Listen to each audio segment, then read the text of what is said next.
Praise the Lord. आप सभी को जय मसीह की। खुदावन यसु के पाक और जिंदा नाम में आप सभी को सलाम। Greetings to you in Jesus mighty name. मैं आप सभी का प्रभु यीशु के नाम में स्वागत करता हूँ। बाइबल बताती है in the beginning was a word, आदि में वचन था, इब्तिदा में कलाम था। और इससे पहले के परमेश्वर अपने आप को इंट्रोड्यूस करे, अपने आप को प्रकट करे, उसे सबसे पहली पहचान हमें दी है कि वो वचन है। यूहन्ना अपनी किताब में लिखता है कि आदि में वचन था, और फिर वो 14 में कहता है कि वो वचन इंसान बना, गोश्त बना, ह्यूमन बना, जीसस। और आप जानते होंगे कि दुनिया जब बन रही थी तो परमेश्वर ने अपने शब्दों से इस दुनिया को बनाया। और बाइबल बताती है कि परमेश्वर ने अपने आप से अधिक अपने वचन को महान किया है, उसे आदर दिया है। मेरे भाइयों, मेरी बहनों, मैं आप में से हर एक को एक बात बताना चाहता हूँ। अगर इन दिनों में आप परमेश्वर का वचन नहीं पढ़ रहे हैं तो मैं आपको कहना चाहता हूँ, ऐसे दिन आ सकते हैं आपकी ज़िंदगी में जब आपकी पुरानी आदतें, आपके पुराने विचार और आपका पुराना स्वभाव, रवैया आप में लौट आएगा। क्योंकि हम में से किसी के अंदर भी अपने आप को कंट्रोल करने की ताकत नहीं है।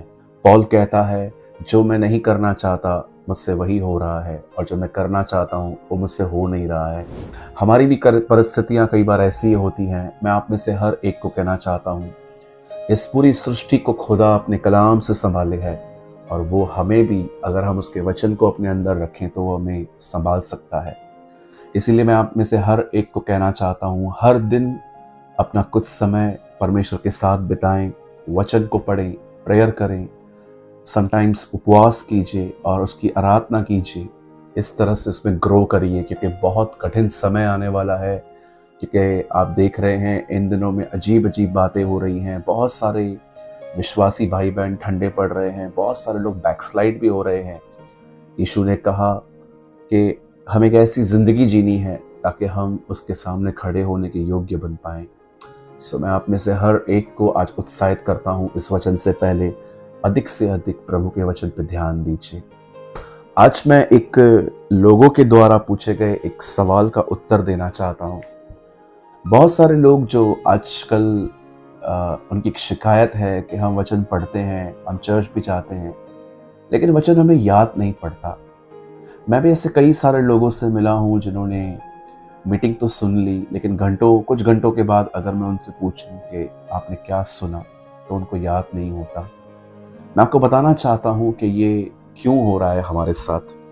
मैं परमेश्वर के वचन में से एक वचन आपके लिए पढ़ रहा हूँ। यूहन्ना का 11 अध्याय 11 चैप्टर का 40th वर्ड, 40वां वचन। यीशु ने उससे कहा, क्या मैंने तुझसे नहीं कहा था कि यदि तू विश्वास करेगी तो परमेश्वर की महिमा को देखेगी। अब जानते हैं यहाँ क्या हुआ। बाइबल बताती है कि Jesus was a traveller preacher. यीशु मसीह एक ही जगह पे कभी भी नहीं रुकते थे। वो कभी बैतसदा, कभी गलील, कभी नासरत, कभी यरूशलेम और कफरनुम, अलग अलग जगहों पर जाके वो परमेश्वर के वचन को प्रचार करते थे। एक ऐसा घर था जो जीसस के बहुत करीब था, और आप सभी जानते हैं वो घर था मार्था, मरियम और लाजर का। अक्सर यीशु वहाँ जाया करते थे। एक विजिट के बारे में तो वहाँ लिखा भी है कि जब वो वहाँ जाता है तो मार्था उसके लिए खाना कुछ बना रही थी, कुछ सेवा कर रही थी, लेकिन मरियम उसके चरणों में, उसके पैरों में बैठकर उसके वर्ड को सुन रही थी। आप जानते होंगे एक दिन ऐसा आया जब इनके घर के अंदर एक व्यक्ति, जो इनका भाई था लाजर, वो बीमार पड़ गया। इन्होंने यीशु को संदेश भेजा कि प्रभु आप चले आइए, देर मत करिए, क्योंकि लाजर बीमार है। लेकिन जब यीशु मसीह ने ये बात सुनी तो बाइबल बताती है वो ठहर गया, उसने खुद देरी की। लेकिन जब उसे पता चलता है कि वो मर चुका है, तब वो वहां पर जाता है। और आप बहुत अच्छे से जानते हैं कि वहां क्या हुआ। वचन कहता है कि उसने वहां पर, वो 4 दिन के बाद, उसे मरे हुए 4 दिन हो गए, यीशु वहां जाता है और उसे मुर्दों में से जिंदा करता है। लेकिन एक ब्यूटीफुल चीज, जिन लोगों के अंदर ये क्वेश्चन है कि मैं वचन सुनता हूँ, मैं वचन पढ़ता हूँ, पर मेरे मन में नहीं बैठता, मुझे याद नहीं रहता, मैं उनके लिए इस खूबसूरत वचन को समझाना चाहता हूँ जो मुझे खुदा ने बहुत साल पहले सिखाया था। यीशु मसीह जब उस घर में आए थे मार्था और मरियम के, तो उन्होंने वहां पर क्या कहा था, ये बात जॉन में लिखी है। यीशु मसीह की वो जो विजिट थी वो लूका में है, लेकिन उसने वहां पर क्या प्रचार किया वो जॉन में है। यूहन्ना में यीशु कहता है, क्या मैंने तुमसे नहीं कहा था कि यदि तुम विश्वास करोगे तो परमेश्वर की महिमा को देखोगे। जैसे ही लाजर मर गया, उन्होंने यीशु को संदेश भेजा, यीशु के आने में देरी हुई। और आप जानते हैं ये दोनों बहनें मार्था और मरियम जब यीशु से मिलती हैं तो पहले कहती हैं कि प्रभु अगर आप यहाँ होते तो वो बंदा नहीं मरता। उसके बाद वो कहती हैं कि अगर तू अभी भी परमेश्वर से कुछ मांगेगा तो वो तुझे देगा।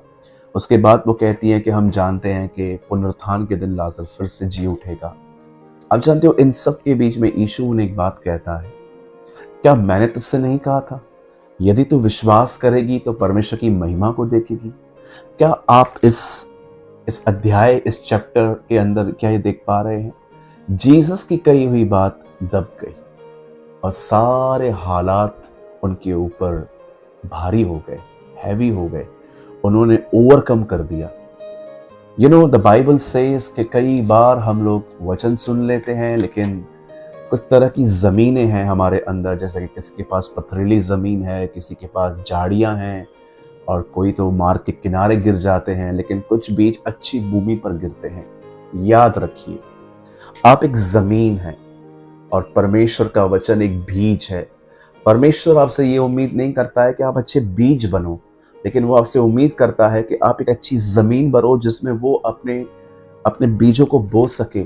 आज बहुत सारे जो लोग हैं वो वचन को सुन लेते हैं, लेकिन वचन को याद रखना, उसे अपने अंदर बनाए रखना उन्हें नहीं आता है। उसके कुछ कारण हैं। बहुत बार हम अधिक टीवी देखते हैं, अधिक मोबाइल चलाते हैं, या हमारी संगतियां ऐसे लोगों के साथ रहती हैं जो अच्छे हैं लेकिन खुदा के करीब नहीं है। एक अच्छे और खुदा के करीब वाले व्यक्ति के अंदर बहुत फर्क होता है। मेरी जिंदगी में भी ऐसे लोग हैं जो यीशु को नहीं जानते हैं, लेकिन कैरेक्टर वाइज वो बहुत अच्छे हैं। कई बार हम ऐसे लोगों के साथ बहुत ज्यादा मिंगल हो जाते हैं, एक हो जाते हैं, और उनकी बातें हमारे मन के ऊपर असर करती हैं। यीशु मसीह ऐसे नहीं थे। यीशु पापियों के साथ खाना खाते थे, बैठते थे, उठते थे। इवन उसका एक नाम था जब वो इजराइल में आया था कि वो पापियों का दोस्त है। लेकिन क्या आपने देखा कि कोई भी बात उसके ऊपर प्रभाव दे? कभी भी नहीं। उसका प्रभाव दूसरों पे जाता था। लोग उसके साथ मिलने के बाद उसकी तरह जिंदगी जीना शुरू कर देते थे। वो इंस्पिरेशन था, वो हम सबों के लिए प्रेरणा है, क्योंकि वो इंसान बन के हमारे बीच में आया कि दिखाने के लिए कि इंसान को कैसे जिंदगी जीनी चाहिए। मेरे भाइयों, मेरी बहनों, मैं आपको आपकी सोशल लाइफ को कट करने के लिए नहीं कह रहा हूं, लेकिन इस बीच में आप कैसे परमेश्वर के वचन को याद कर सकते हैं, अपने मन में रख सकते हैं, उसके दो तरीके हैं। और मैं आपको समझाना चाहता हूं, अगर आप ये करेंगे, खुदा का कलाम आप में याद रहेगा और आपको पवित्र आत्मा टाइम टू टाइम उन वर्ड्स को याद भी करवाएगा। पहली चीज, जो कुछ भी आप बाइबल में से पढ़ रहे हो, जो कुछ भी आप लर्न कर रहे हो, या अगर आपको कोई लंबी लर्निंग नहीं मिल रही है, सिर्फ एक वचन आपको पढ़ने में अच्छा लग गया, उस वचन को हूबहू वैसे ही अपनी नोटबुक में लिखना सीखें। जैसे कि अगर मैं यूहन्ना 14 अध्याय पढ़ रहा हूं और आप जब हम लोगों से पढ़ रहे हैं तो उसमें एक वचन आया, यीशु ने कहा, राह, सच्चाई और जिंदगी मैं ही हूं, मार्ग, सत्य, जीवन मैं ही हूं, बिना मेरे द्वारा कोई पिता तक नहीं पहुंच सकता। जब आप इस वचन को पढ़ रहे थे, ठीक है, शायद आपको इसके ऊपर कुछ गहरा नहीं पता है, लेकिन एक चीज आपको बहुत अच्छी लगी उसमें कि ये कितनी अमेजिंग थिंग है कि हम यीशु के सिवा, यीशु को छोड़ पिता तक नहीं पहुंच सकते, क्योंकि वो उसका रास्ता है। हम अपने रास्ते नहीं बना सकते वहां तक पहुंचने के लिए, एक रास्ता उसने भेजा है, उस पर चल के हम उस तक पहुंच सकते हैं।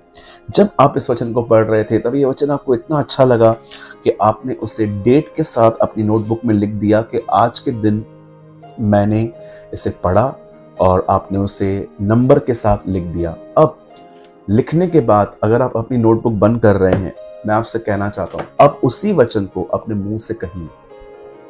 अगर आप किचन में काम कर रहे हैं या आप भाई काम कर रहे हैं, ऐसा कह के देखिए, यीशु ने कहा, मार्ग, सत्य, जीवन मैं ही हूं, बिना मेरे द्वारा कोई नहीं पहुंच सकता पिता के पास। जब आप ये वचन कहेंगे ना, ये वचन आपको याद पड़ेगा। आज बहुत बार हम लोग एक चैप्टर पढ़ के बाइबल बंद कर देते हैं, जैसे बाइबल बंद करेंगे फोन उठाएंगे और सब सुनी हुई बातों दब जाती हैं, वॉश हो जाती हैं। आखिर ये जो आपने पढ़ा और फिर आपने फोन लिया और ये यहाँ से चला गया, आखिर आप जो आपने पढ़ा आप उसे वापस कैसे लेके आएंगे? जब भी आप नोटबुक खोलेंगे आपको पता चलेगा, यस मैंने ये अध्याय पढ़ा था, और उसे कन्फेस कीजिए। इस तरह से, चाहे आप जवान हैं, चाहे आप बूढ़े हैं, आप कोई भी हैं, अगर आप अंकल आंटी हैं, ओल्ड एज हैं और आपको लगता है कि मेरी मेमोरी कमज़ोर हो गई है, तो मैं आपको बताना चाहता हूँ 120 साल की उम्र में भी मूसा की आंखें धुंधली नहीं थी। इवन मैं आपको बताना चाहता हूँ, मैंने ऐसे परमेश्वर के लोग देखे हैं जिनकी उम्र 70, 80 साल की है, और आज भी जब मैं उनको देखता हूँ तो मुझे ऐसा लगता है कि ये किसी भी तरह से बूढ़े नहीं दिखते, सब यंग दिखते हैं इनसाइड। इवन आपने देखा होगा, जो पहला इंसान था उसने बचपन नहीं देखा, आदम ने, और जो दूसरा आदम था, जो पहला आदम था, उसने बचपन नहीं देखा, और दूसरे आदम यीशु मसीह ने बुढ़ापा नहीं देखा। क्यों? क्योंकि मसीह में बुढ़ापा है ही नहीं। बाइबल बताती है हम हमेशा यंग रहते हैं। जो परमेश्वर की बाट को जोते हैं वे नया बल प्राप्त करते हैं। मेरे भाइयों, मेरी बहनों, मैं आप में से हर एक को इनकरेज करना चाहता हूँ, जो कुछ आप पढ़ रहे हैं वो लिखिए, जो कुछ आप पढ़ रहे हैं उसे कहिए। खुदा के कलाम को इससे बेहतर तरीका नहीं है उसे याद रखने का। आप ऐसे ही मेमोराइज नहीं कर सकते, उसे याद नहीं कर सकते, ये तरीके हैं। सोचिए, अगर नबियों ने सुन के इसे लिखा नहीं होता, प्रेरितों ने, चेलों ने इसे सुन के लिखा नहीं होता, तो हमारे पास आज ये वचन कहां से होता? ये कितना इंपॉर्टेंट है कि परमेश्वर ने मूसा को 10 आज्ञाएं दी, लेकिन लिख कर दी, क्योंकि परमेश्वर जानता था कि लिखना जरूरी है। इवन आप देखिए, बहुत सारी चीजें जो हम भूल जाते हैं, अगर हम वो लिख दें तो वो हमारे लिए रिमाइंडर्स हैं। आज बहुत सारे लोगों ने स्कूल में कलम बड़ी यूज की, लेकिन स्कूल से जब निकले हैं उनकी कलम सिर्फ काम के लिए खुलती है। लेकिन कितने लोग हैं यहाँ पर जिनका पेन बाइबल पढ़ते समय हमेशा साथ में रहता है। इवन स्केच कलर्स लेकर आइए, प्रतिज्ञा मिलती है, पिंक में उसको अंडरलाइन करिए, कमांड मिलती है उसको ग्रीन कर दीजिए, कोई हिस्ट्री मिलती है उसको अलग कलर दीजिए। अपनी बाइबल को खूबसूरत बनाइए पढ़ते समय। मैं आप में से हर एक को कहना चाहता हूँ, खुदा के कलाम को याद करने के 2 तरीके हैं। एक, उसे लिखिए, दूसरा उसे कहिए। बाइबल बताती है इसी तरह से परमेश्वर का वचन आपके दिल में बसता है। जैसे दाऊद कहता है, मैंने तेरा कलाम अपने दिल में रखा है ताकि तेरा गुनाह न करूं। जवान अपनी जवानी को कैसे संभाल सकता है? उसकी विधियों, उसके वचन के द्वारा। मसीह के वचन को अधिक से अधिक अपने हृदय में बसने दो। जरा सोचिए, खुदा इतना विशाल है कि आकाश उसका सिंहासन और पृथ्वी उसके पांव रखने की चौकी है, लेकिन उस परमेश्वर ने अपने आप को इतने से वचन में सीमित करके हमें दे दिया और कहा, मुझे अंदर रखिए। मेरे भाइयों, मेरी बहनों, मैं आप में से हर एक को कहना चाहता हूं, हर एक को प्लीज, जो आप पढ़ रहे हैं उसे लिखिए, उसे कहिए। यह आपको बहुत ज़्यादा फायदेमंद साबित होगा। मैं उम्मीद करता हूं कि आज के वचन के द्वारा आपने बहुत कुछ लर्न किया होगा, और अगर आपने कुछ लर्न किया है तो आप कमेंट बॉक्स में हमें कमेंट करके बता सकते हैं। और यदि आप चाहते हैं कि हम बेसिक टीचिंग कंटिन्यू करें तो भी हमें बता सकते हैं। और आज मैंने एक बार फिर से 2 लैंग्वेजेस में इस वीडियो से रिलेटेड एक आर्टिकल लिखा है, 2 लैंग्वेज में, हिंदी एंड इंग्लिश में। उस आर्टिकल का नाम है परमेश्वर का वचन। अगर आपको वो आर्टिकल चाहिए तो आप इस समय ये जो एरो आपको दिख रहा है, इस नंबर पे आपको हमें और कहीं पर भी मैसेज मत कीजिएगा, आपको आर्टिकल नहीं मिल पाएगा। केवल इसी नंबर पे आपको लिखना है आपका नाम, आप कहाँ से हैं, और लिखना है परमेश्वर का वचन, और हम वो आपको आर्टिकल भेज देंगे। मैं उम्मीद करता हूँ आज के वचन के द्वारा आपने बड़ी आशीष पाई होगी। खुदा आप सबको बरकत दे, वो आपको अपनी पवित्र आत्मा से भरे। जय मसीह की।